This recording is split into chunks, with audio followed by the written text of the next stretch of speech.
The station's chronometer blinked 3:17 in pale blue, which meant either it was very early morning or the system had given up on the concept of time again. Elias Rowan tapped the side of the display with a wrench. "You and I have discussed this," he informed it. "Linear progression, very fashionable. All the best civilizations are doing it." The chronometer blinked 88 in response. "Bold choice," Elias muttered. KX-119 drifted in its usual orbit around the dim blue dwarf star, humming like an old refrigerator that had seen too much of the universe. Elias floated through Corridor C with a mug of something that claimed to be coffee. The mug read, "World's Best DOCKMASTER. He had ordered it himself. There had been a sale. The dock was quiet in the way only deep space could be quiet, a silence layered over the faint tremor of engines, the whisper of coolant cycling through pipes, the distant thud of automated cargo clamps testing themselves for fun. Elias had once tried to count the sounds to feel less alone. He had reached 12 and decided that was enough companionship for one evening. He was halfway through recalibrating docking ring 2 when the incoming transmission alert flared crimson across his retinal display. "Of course," he sighed, "I insult one chronometer and the galaxy notices." The transmission carried the sigil of the Terlian Consortium, an elegant spiral etched in silver light. Elias straightened automatically. Terlians did not frequent forgotten human outposts unless paperwork had gone very wrong. The face that resolved on his console was elongated, serene, framed by luminous glyphs. "Dockmaster of KX-119, the voice intoned, smooth as polished alloy. "We request temporary docking clearance to disembark surplus organic cargo." Elias blinked. "I'm sorry, surplus what now?" "Organic cargo." He glanced around the empty docking bay, as if extra life forms might already be stacked behind the fuel canisters. "You make it sound like you overordered tomatoes." A fractional pause. "The cargo in question is a sentient adult female of Terlian origin." Elias leaned back against the console. "You're dropping off a person." "Yes, and you're calling her surplus." "Yes." He rubbed his eyes. "You people really need a public relations department." Protocol nudged him like an annoying conscience. He granted docking clearance. The Terlian vessel slid into view, a crescent of silver light cutting across the viewport. It attached to the ring with a precise metallic sigh. Elias felt the faint tremor through his boots as atmosphere equalized. The ramp extended. She descended alone. For a moment, Elias forgot the next line in whatever sarcastic remark he had prepared. She looked human almost. Dark hair fell in a long braid over one shoulder. Her posture was straight, unyielding. Her features were fine, controlled. But from either side of her head rose long, graceful ears that tapered to delicate points, curving slightly backward. They shifted subtly as if tasting the air. Her eyes met his. Amber luminous. Behind her, a Terlian officer stepped forward. "This individual, Valera of the 7th Harmonic, is chronologically unsuitable for bonding under consortium standards. She is to be released from registry and reassigned at your discretion." Elias stared at the officer. "Chronologically unsuitable. She has exceeded optimal reproductive parameters." Elias looked back at the woman. She appeared perhaps in her early 30s by any human measure. Composed, alert, very much not obsolete. "How old is she?" he asked. 82 cycles. "And that translates to?" "Comparable to your species, 3rd decade." Elias let out a short laugh that echoed against the metal walls. "You're abandoning her for being 30. The officer's expression did not change. "Her viability curve has declined." "Buddy," Elias said, "my entire life is a declined viability curve." Valera's ears twitched, a minute movement. He could not tell if it was irritation or suppressed amusement. "She is educated in xenobiology and subspace cartography," the officer continued. "Her skills are now statistically inefficient." "Right," Elias replied. "Wouldn't want any inefficient scientists cluttering up the galaxy." Silence pooled in the docking bay. The blue dwarf's light filtered through the viewport, casting a cold sheen over silver hull and steel floor. Valera spoke for the first time. Her voice was low, steady. "Dockmaster, I am aware that my presence is inconvenient. I will not impose beyond necessity."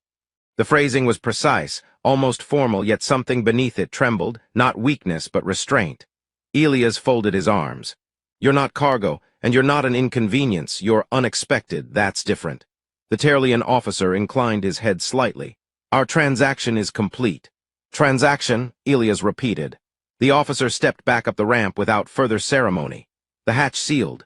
Moments later, the crescent vessel disengaged, engines flaring in silent brilliance before vanishing into slipstream. No farewell, no backward glance.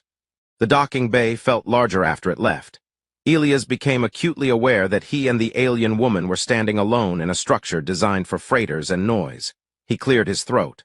Well, welcome to KX-119. We have breathable air, intermittent gravity, and a vending machine that believes in chaos. Her gaze shifted around the bay, her ears angled outward, then forward again. Your station resonates at multiple frequencies, she observed. The primary reactor is slightly misaligned. He stared at her. You've been here 30 seconds. The fluctuation is pronounced. He huffed a laugh. I've been trying to fix that for 6 months. She looked at him again, and for the first time he saw something like curiosity sharpen her expression. You are the sole operator. Congratulations. You've identified the tragic hero of this facility. Her head tilted. Tragic. I talked to appliances. I detected that. He blinked. You heard me arguing with the chronometer. I heard the chronometer arguing with you. For a heartbeat, he said nothing. Then he barked out a laugh, loud and surprised. The sound bounced off steel and composite, less lonely than usual. Okay, he said, gesturing toward the inner corridor. Before we tackle my reactor's personality flaws, I can offer you a tour. It's short, very exclusive. Limited tickets. She hesitated only a fraction before stepping forward. As she moved past him, he noticed the controlled grace in her stride, the way her long ears adjusted with each shift in sound. Valera, was it? He asked. Yes.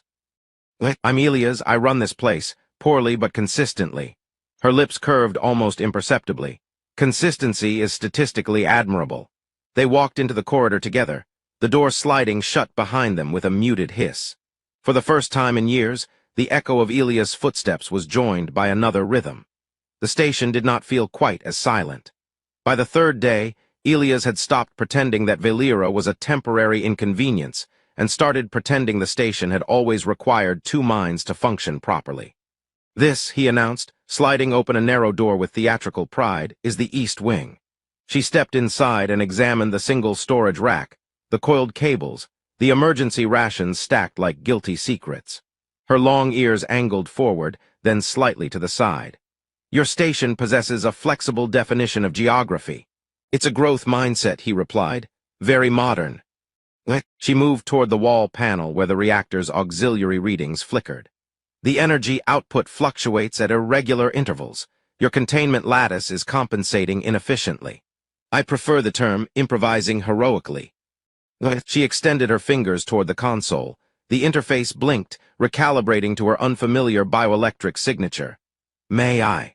Elias gestured grandly. By all means, if it explodes, I'll note that you looked confident. Her hands moved with quiet precision. Lines of data shifted across the display, equations unfolding in layered projections. Elias watched as she rerouted 3 subroutines he had never dared to touch. There, she said after a moment. The reactor will no longer stutter during peak cycles. He waited for the tremor that usually rippled through the deck plating every few hours. Nothing happened. He looked at her. You fixed my Thursday problem. It is Tuesday. Exactly. It's thinking about Thursday. It likes to prepare. Her lips curved faintly. He had begun to recognize that expression as amusement. Her ears lifted slightly when she felt it. They fell into a rhythm that surprised him. She analyzed. He translated the station's stubborn habits. She spoke in terms of harmonic resonance and subspace drift. He countered with analogies involving duct tape and optimism. During a meal break, if powdered protein rehydrated with recycled water qualified, she examined the utensil with scholarly interest. This nourishment is artificially structured, she observed. Welcome to human cuisine on a budget. She tasted it with visible restraint. It is assertive. That's the flavor of survival. Her gaze lingered on him a fraction longer than usual. You joke frequently when confronted with inadequacy. He leaned back in his chair. It's either that or scream into the air vents. The vents scream back. I have heard them. See hostile architecture. Later, as they stood near the observation viewport, the blue dwarf star pulsed faintly beyond the reinforced glass. Valera's ears shifted minutely. It will flare within 2 standard hours, she said. Elias folded his arms. We have monitoring satellites for that. They are imprecise. And you're not. I can perceive the magnetic tension building. He studied her profile, the controlled stillness in her posture. On your world, is that normal, hearing stars complain? Yes, must make small talk difficult. She turned to him. On my world, small talk is statistically minimized. I can tell.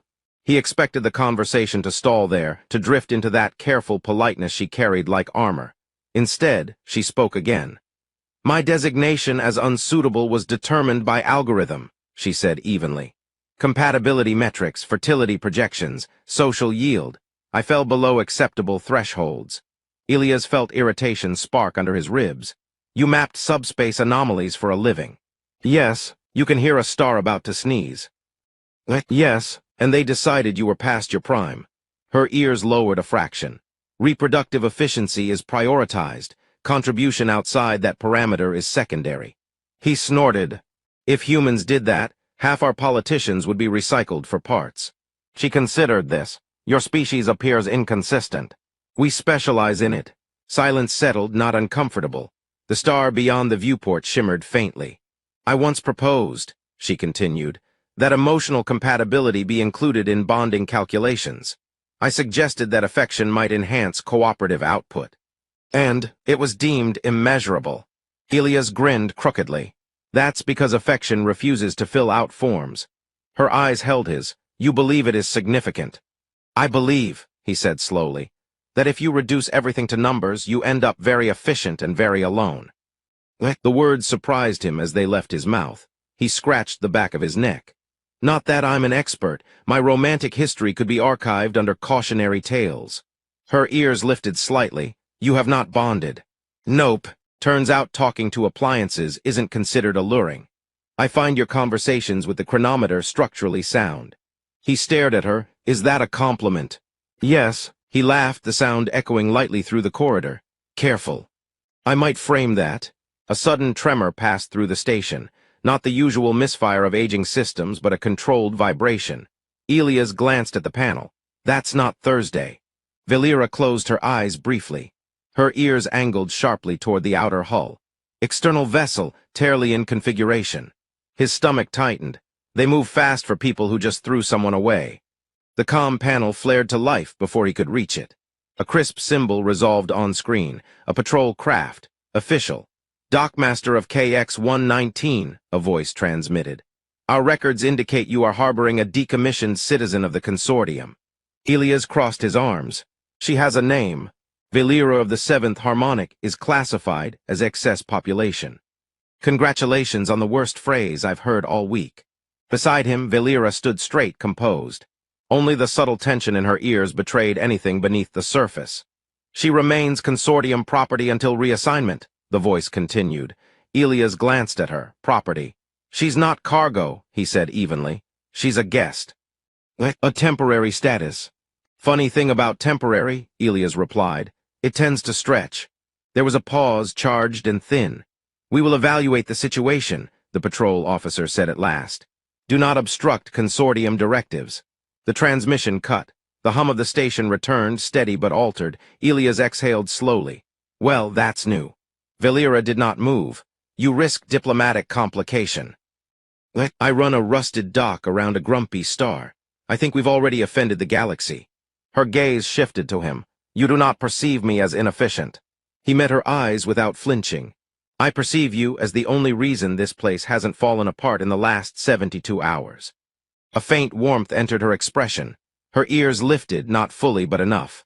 Outside, the blue dwarf shimmered brighter for a brief moment, exactly 2 hours after her prediction. Ilias glanced at the viewport, then back at her. You were right about the flare. Yes, he gave her a sideways smile. You're going to ruin my reputation as the most competent being on this station. She regarded him calmly. Your reputation is statistically resilient. He laughed again, softer this time. And though a patrol vessel lingered beyond the hull and bureaucracy coiled like distant thunder, the corridor felt less like a waiting room for exile, and more like the beginning of something neither algorithm nor chronometer could measure. The patrol vessel did not leave. It remained beyond the docking perimeter like an unblinking eye, its signal pulsing at precise intervals. Ilias tried to ignore it. He failed. I preferred it when my problems were limited to moody reactors. he muttered, staring at the tactical overlay. Valera stood beside him, hands clasped behind her back. Her long ears were upright, angled toward the faint electromagnetic tremor of the ship outside. "They are scanning the station's structural integrity." "Good," Elias replied. "Maybe they'll file a maintenance request." She did not smile this time. Hours passed under that silent pressure. The station felt smaller, its corridors tighter. Even the chronometer behaved as if unwilling to attract attention. Elias found himself pacing, a habit he had never developed in solitude. When alone, there had been no one to pace for. "They will not withdraw voluntarily," Valera said at last. "You sound very certain." "I am familiar with their persistence." He stopped walking. "What exactly does reassignment mean?" Her pause was fractional, but he saw it. Continued research under directive supervision, restricted autonomy. Reproductive consultation, if deemed biologically viable. He stared at her. "They throw you away for being too old and then reserve the right to change their minds.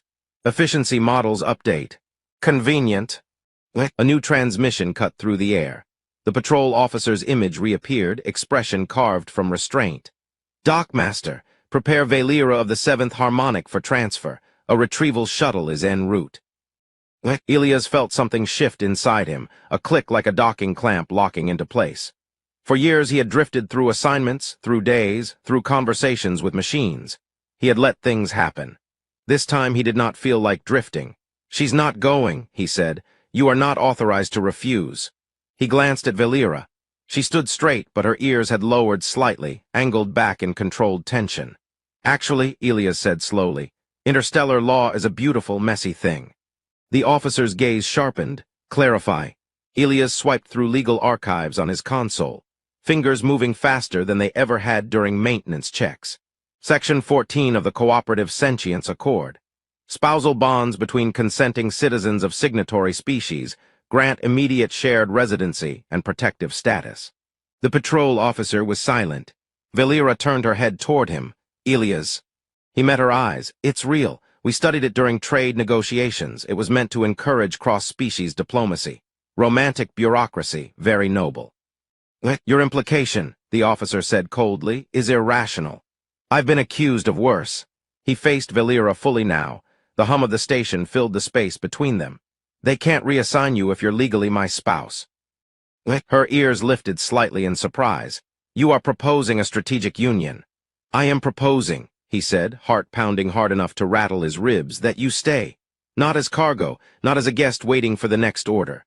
Stay because you choose to. This decision would permanently alter your status," she said quietly. "Your solitude would end."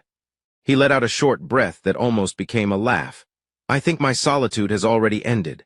You fixed my reactor. You predicted my star's tantrums. You even complimented my arguments with appliances." A flicker of warmth crossed her face. "They are structurally sound." "Exactly. How can I go back to arguing alone?" The patrol officer's voice cut in. "This farce will not be recognized without proper registry."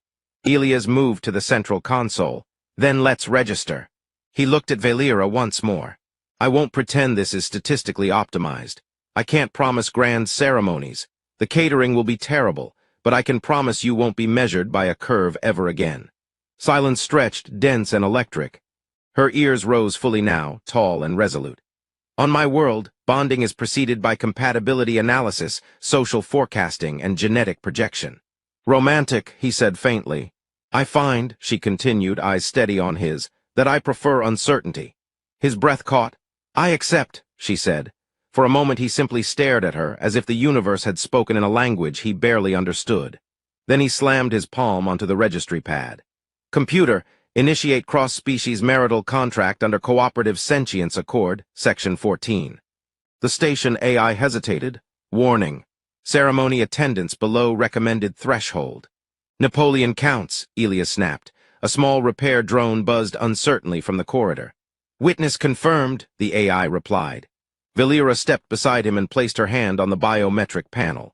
Their readings intertwined across the display, human neural patterns threading with Terlian harmonic signatures. "Consent verified," the AI announced. "Bond recognized, shared residency activated." Elias exhaled shakily. "That's it, no dramatic music." "Budget constraints," the AI said. He let out a laugh that bordered on hysteria. The patrol officer's image flickered back into focus. Data scrolled rapidly across his interface. "Registry update confirmed," he said at last, voice tight. "Valera of the 7th Harmonic is now recognized under human marital protection." "Correct," Elias replied, trying to sound calmer than he felt. A long pause. "Your actions are unconventional," the officer said. "We prefer creative." The transmission ended. Moments later, the patrol vessel's signal shifted. Engines flared. The ship withdrew, slipping into the dark between stars without further protest. The station felt different the instant it vanished. Not larger, not safer, but anchored. Elias leaned back against the console, suddenly aware of how fast his heart was racing. "Well," he said, "that escalated quickly." Valera looked at him, something luminous in her expression. "You altered the trajectory of my existence." "Yeah," he replied softly. "You did the same for mine." She stepped closer. "You are no longer a solitary operator." "I suppose not. You are my husband." He blinked. "That's going to take some getting used to." Her ears angled forward in what he now recognized as quiet delight. "We will adapt." Outside, the blue dwarf pulsed, but its flare did not feel threatening. Elias glanced at the reactor readings, stable, harmonized. "You know," he said, "a month ago I was arguing with a chronometer and calling that a social life." "And now?" she asked. He looked at her, at the steady intelligence in her eyes, at the long ears that no longer drooped with dismissal but stood tall with choice. "Now I argue with someone who argues back," he said. "It's an upgrade." A faint laugh escaped her, melodic and real. They stood together before the viewport, not as dockmaster and discarded scientist, not as cargo and custodian, but as partners who had chosen each other against the neat calculations of two civilizations. The station hummed around them, no longer a monument to isolation, but a shared frontier. And for the first time since he had arrived at the edge of charted space, Elias did not feel like a man orbiting emptiness. He felt like he had finally docked,